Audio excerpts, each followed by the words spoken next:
and welcome everybody to another Nothing Like a Good Book. Magic, mystery, and secrets entwine in coming-of-age adventure. Well, most families have secrets. Do yours? What if your family was entrusted with the keeping of a deep and powerful secret? Are there other worlds filled with more power and magic than one could possibly imagine? And what if everything you knew about yourself, your family, and your world suddenly changed? Debut author Carolina Ugaz-Morán weaves these questions throughout her spellbinding fantasy novel, Aline and the Blue Bottle, a coming-of-age story of identity, discovery, and the power of love, family, and friendship. Carolina, firstly, congratulations on your awards for this book. Would you like to share those with us, please? Absolutely. First of all, thank you so much for having me. It's a pleasure being here. Talking about the awards, very excited to receive several awards for the book. I've received the 2020 New York City Big Book Awards. I also was a distinguished favorite for the 2020 Independent Press Award and have honorable mentions for the 2019-2020 Reader Views Literary Awards for Aline and the Blue Bottle. Very excited to achieve those. Oh, well done. It must be an absolute thrill for you. Congratulations. Thank you so much. Let's look at Aline and the Blue Bottle, the award-winning first volume of Carolina Ugaz-Morán's captivating middle-grade fantasy series.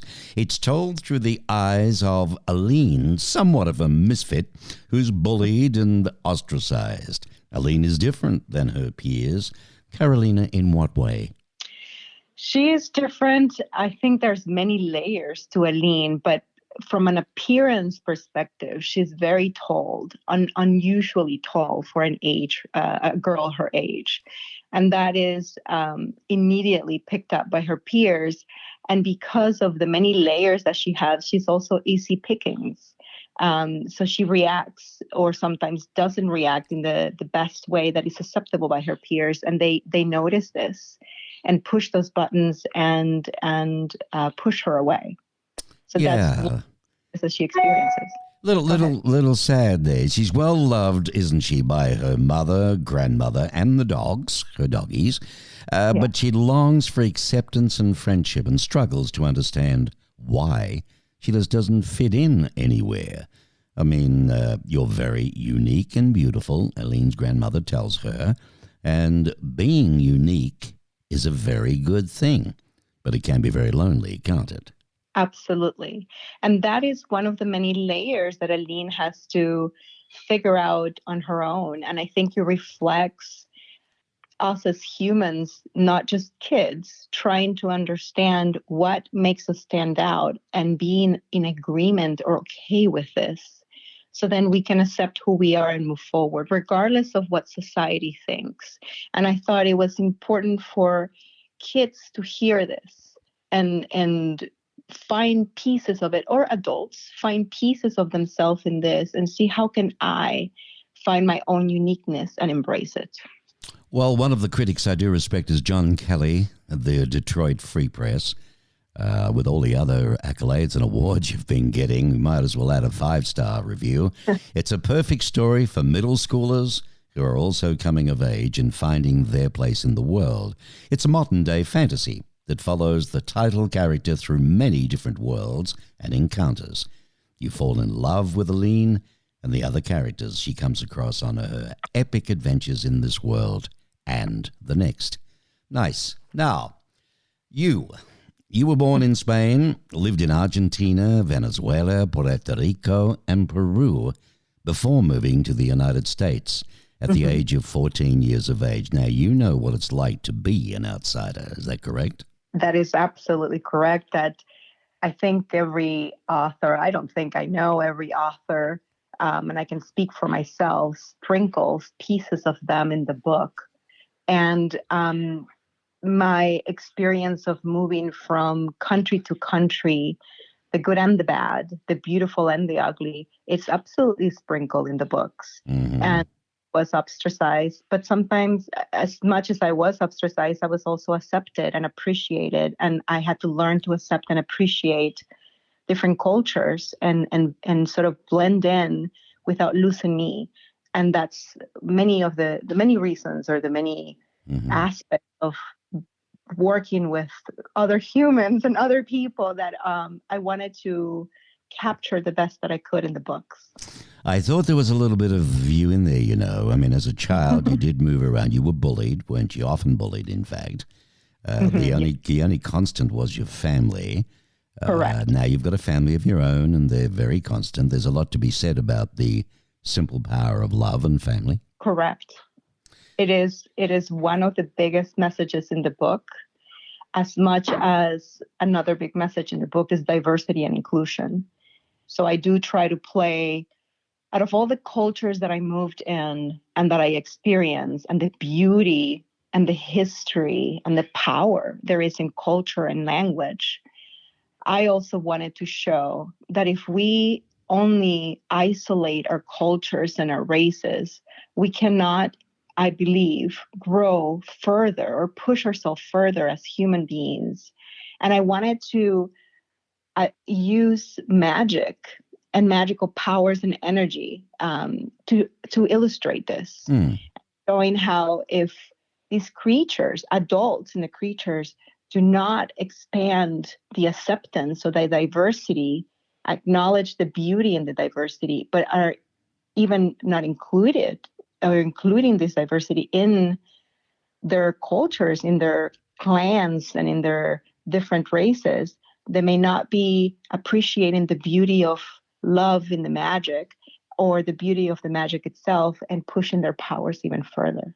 Well, Aline's family is far more unique than she could begin to guess. Really, the keepers, the guardians of a long-hidden secret, Aline herself. In fact, on the evening of her 12th birthday, everything changes when her grandmother suddenly tells her she's in danger and drags her through a portal into a magic world, right? Magical world. What happens then to Aline, Carolina, when she realizes that she's been surrounded by secrets her whole life, and that nothing, including her family, is what she thought? Correct. And I think that is for me, it was a fun piece to write because it was impactful in many ways. It's sort of a be careful what you wish for, in a sense, because Aline was wishing to be different, or was wishing more rather to be different, was wishing to, for adventure, and everything was boring to her in a way. And she got what she wished for, but it came with a load of stuff, which is usually what happens. And it was exciting and thrilling and shocking and scary, but it opened up a plethora of opportunities for her. And I think it was, as a 12-year-old, being shown magic, just putting myself in those 12-year-old shoes and how exciting this could be. That was what it was for Aline. But the secret part, which is also thrilling and exciting, enticed her to see, well, what else is there? So it made her inquisitive. Well, yeah, I mean, she learns about the one world. We're not going to give away the book here, folks. We want you to read it, but I can see this being a TV series too. You're going to take on Potter with this one. You realize that, don't you? But anyway, she learns about the one world and the evil warlock Dashiok and the magical war that shattered one world into 8 kingdoms. She discovers that she possesses strong powers, which might be the key to defeating Dashiok, if she can unlock them, and so on and so on and so on. Oh, it's exciting. Now, Aline and the Blue Bottle is the book, ladies and gentlemen. It's on a segment of the Mark Bishop Show, which is nothing like a good book. And we love to feature up-and-coming superstars. And I believe this young lady is going to be one. And it's very, very interesting. A book by Carolina Ugaz-Morán. As a professional in the pharmaceuticals industry, what led you to write a fiction series? There are many things that led me there. I think life experiences throw you little things in your path, and it's your choice to use them or not. And I was shown sort of, it started really with a dream, a crazy, fantastic dream. And I was so excited and thrilled that I told my husband and my mother about it. And then the more I talked about it, the more dreams I had. And so I saw all the dreams together. And it was at the end of putting them together, the plot, the outline for 6 books. Right. Yes. So Aline and the Blue Bottle is your first book, right? Aline and the Blue Bottle is the first book of a 7-book series. Okay. So in 2003, I built a 6-series plot. Many years later, in 2015, I had to go for work for over 30 days, had to travel. And that meant I was going to be away from my 2 daughters. I have 2 young daughters, away from them for the first time. And on top of that, for a long time. Mm-hmm.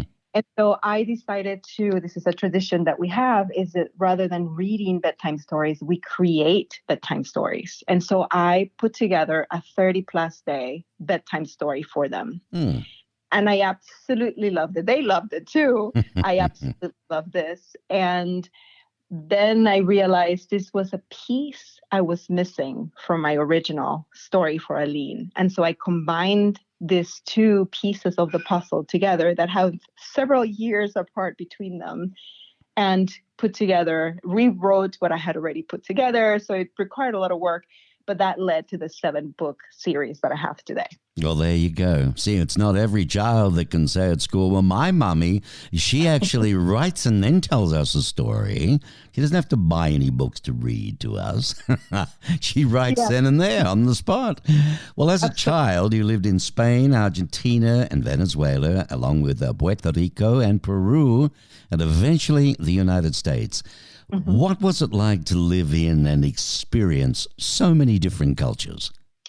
There's, the positive and the negative about everything that you experience. I, as a child, was thrilled to hear we were going to move somewhere else. It was exciting. It was thrilling, as I just said, mysterious, because at that point in time, there was no internet. I'm aging myself.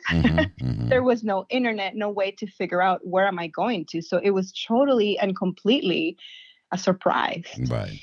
And when I went there, it hit me that I was not going to move back. And there was that's hard as a kid to realize, wait, hold on. It was thrilling, but it's not like going to a theme park. You're going to come back home. No, that's it. You're done. You're moving in that place. And then I experienced a whole new level of language and culture. So even though most of them are speaking Spanish or Spanish-speaking countries, it's just like going from Ireland to Australia to the United States. They all speak English, but they're completely different. Oh, very much so. So this is what I'm getting at with, because we're brought up under the auspices of, hey, look, some of the best education you can ever get or ever have in your life is from when you travel and your travel experiences, right? I remember being told that as a little boy. And I too have had, quite a few moves in my life and travels and so on. So I can relate to what you're saying. And I can see where Aline and the Blue Bottle has been drawn, and influenced by stories, culture, languages of other countries where you have lived.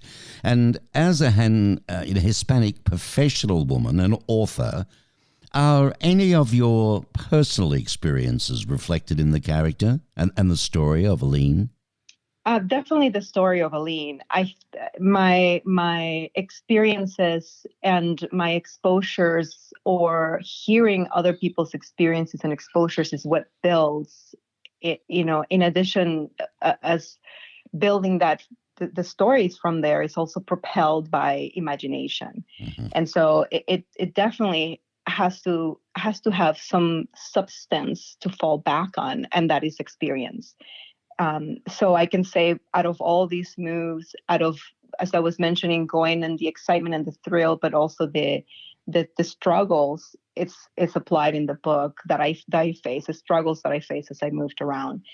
language for me, when I moved to Peru, I was blown away by the Inca culture, Inca mythology, the Quechua language. I learned as an adult that even though 8 to 10 million people speak Quechua, there's only about 3,000 who can read and write it. So I felt sort of a sense of responsibility to see if I can continue the Quechua language. I can help. I'm not going to continue it myself, but I can at least provide a speck of support, anything, to support this beautiful and amazing culture. And I think language, it's a sort of a segment or a path to the beautiful culture. So I have incorporated the spells are all in Quechua. Majority of the Quechua character or the characters' names are in Quechua. And on the back of the book, I translate the language from Quechua to Spanish to English, so you can sort of get those flavors. But absolutely, my life experiences and the substance that I obtain or the experience that I obtain is the substance that builds whether experiences in the book, right? Whether a character will go A or B or C, make a decision. Yeah. Aline is a strong but young female protagonist. What do you hope your readers will see in her journey and learn from her? Aline is very similar to, and I also have to be very honest, I chose her as the female character on purpose for many reasons. So let me answer that piece of the question, and then I'll answer what would we expect to learn from her. In terms of why I chose her as a female, for me, it made sense. In my dream, it happened to be a female character. I could have chosen it to be a male character, but it just makes sense because of that piece. But also, I believe that girls need more female protagonists who are their age, who are role models and can make anything happen, that they can have great adventures and can attain what they set their minds to. And it's not a goal for them to marry their Prince Charming in order to be happy, right? But rather to feel complete, successful, and realize their own achievements and fulfilling their own life, regardless if they marry the Prince Charming or not. Right. So for you, you're getting across that it's important for readers to have exposure to well-crafted and strong female characters in the stories that they read, right? Absolutely. So what lessons do you think, Aline, the quest carriers, and the world that they inhabit can teach young readers? Many, many lessons. I think the lesson number one is choice making.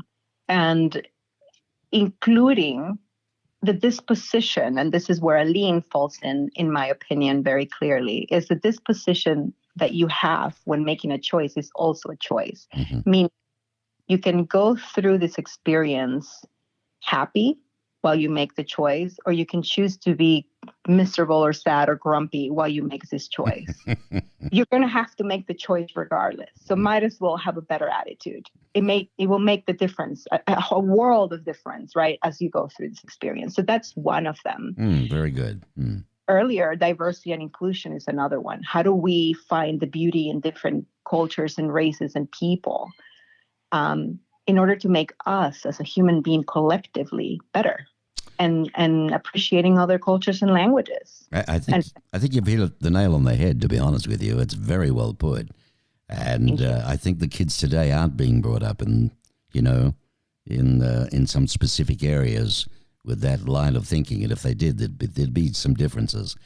So you can learn a lot from a book. I mean, the setting of Aline and the Blue Bottle, it's full of diversity. I mean, white magical creatures, black magical creatures, non-magical characters. I mean, what do you hope readers will see in the way these various creatures interact? As I mentioned earlier, I hope that they see a little bit of themselves in there, or what's going on in the world. But I also would love, when I experience reading the stories that I have read in my life that made a change for me, the biggest thing that led me to become a writer was those experiences. Meaning, I read a book, and it has started really with my mother read the books for me because they were in English and I didn't know English. I didn't speak English. So she would read and translate the stories, and Tolkien was one of them, The Lord of the Rings and The Hobbit. And I remember the feel that I had when I created these worlds and these creatures in my mind. It was amazing, completely incredible that it took any movie that I had seen at that point in time. It was leagues more amazing for me. Right. And so if I could create that same feeling to one person or one kid, that's what I want to do, is be able to do that. And so that's what I'm hoping, that when they see these characters of, magical versus non-magical, and, different types of magics, feeling that they will get if they could picture them, interactive in these different situations and scenarios. That's what I'm hoping, that they can get that thrill and that feeling of excitement and happiness and joy. Carolina, how did you include your love of science, nature, animals, and culture in the story? And why were those pieces important for you to include against the backdrop of a fantasy story? So I have two worlds in a professional, manner speaking, or manner of speak. And one of them is writing, and it's completely free of theories and formulas and rules. And the other one, which I absolutely adore as well, it's filled with formulas and theories and rules, and maybe formulas and theories and rules that we don't know. So there's also a lot of questions in there too, which is a science piece. I am a geek when it comes to science. I absolutely love it. So I wanted to add the little things that I could that make sense for the, in the story, but that also just made me excited and made my girls excited. They're my best editors, critics. Yeah, they would be. They would be. They will tell me something works or doesn't, but just to kind of add that in there and show that they're not too far away from each other. Physics and magical powers, there's something of touch points. There are several touch points between the two. And I sort of wanted to illustrate that even though we have no boundaries in one, it still continues to spill and touch all of the boundaries that we as humans experience. And there's maybe even it builds on them. Mm-hmm. I wanted to connect the two. Well, I've got to ask you, which other fantasy authors have been most influential and for that matter, inspiring for you?